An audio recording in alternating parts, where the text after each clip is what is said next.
오늘 하나님의 말씀은 마태복음 25장 21절입니다. 그 주인이 이르되 잘하였도다. 착하고 충성된 종아, 내가 적은 일에 충성하였음에 내가 많은 것을 내게 맡기리니 내 주인의 즐거움에 참여할지어다 하고. 아멘. 저에게 아들과 딸 두 자녀가 있습니다. 저는 이 아이들을 차별하지 않고 똑같이 사랑합니다. 집에서 저녁 식사할 때 제가 아이들의 밥을 퍼서 줄 때가 있습니다. 그런데 밥의 양을 다르게 합니다. 첫째 아이에게는 둘째 아이보다 좀 더 많은 양의 밥을 담아서 줍니다.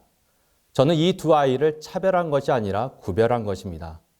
구별은 무엇을 종류나 능력 따위에 따라 갈라놓는 것을 의미합니다.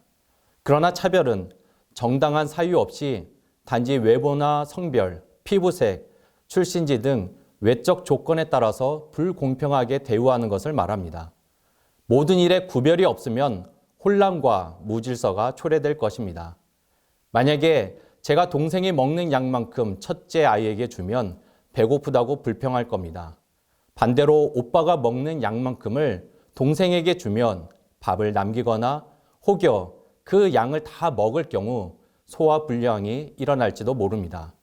각 사람의 능력을 구별하지 않고 능력에 맞지 않는 책임을 맡긴다면 이거야말로 차별이고 불공평한 일이 됩니다. 오늘 말씀을 통해 우리가 먼저 기억해야 하는 것은 하나님은 우리를 구별하시되 차별하시지 않으시다는 사실입니다.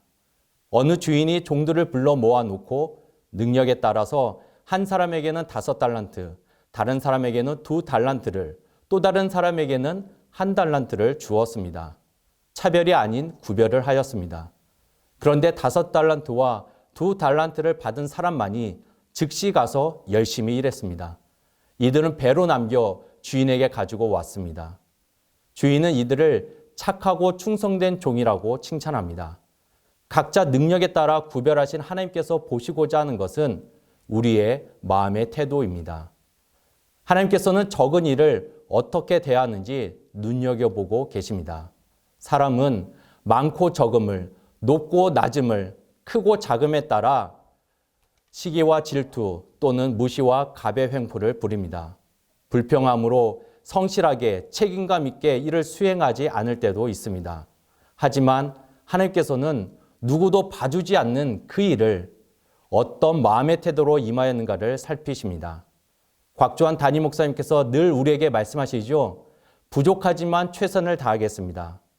하나님은 차별하시는 것이 아니라 구별하시는 하나님을 우리가 분명히 믿는다면 지금 주어진 자리에서 많고 적음을 떠나 선하신 하나님께 감사함으로 부족하지만 최선을 다하는 태도가 우리 모두에게 있어야 합니다.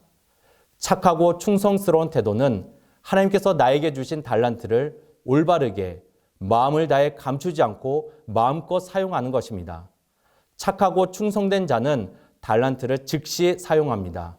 미루지 않습니다. 게으르지 않습니다. 받은 달란트를 땅에 묻어두는 행동을 하지 않습니다. 5달란트와 2달란트를 받은 착하고 충성된 자에게 21절과 23절은 동일하게 말씀합니다. 내가 많은 것을 내게 맡기리니 내 주인의 즐거움에 참여할지어다. 종이 들을 수 있는 최고의 말입니다. 착하고 충성스럽다는 칭찬보다도 그리고 많은 것으로 맡기시겠다라는 약속보다도 더 가슴을 설레게 하는 축복의 말씀이 있습니다. 그것은 바로 내 주인의 즐거움에 참여할지어다입니다. 구원받은 우리들에게 요구되는 하나님의 사람으로서 필요한 성품이 있습니다. 그것은 바로 선하신 하나님을 온 마음을 다해 사랑하며 맡겨주신 삶의 영역에서 감사함으로 부족하지만 최선을 다해 하나님께 영광을 돌리는 것입니다. 이것이 영원한 기쁨을 누릴 수 있는 비결입니다. 오늘도 하나님께서 맡겨주신 적은 자리에서 부족하지만 최선을 다하는 복된 날 보내시기를 주님의 이름으로 축원합니다.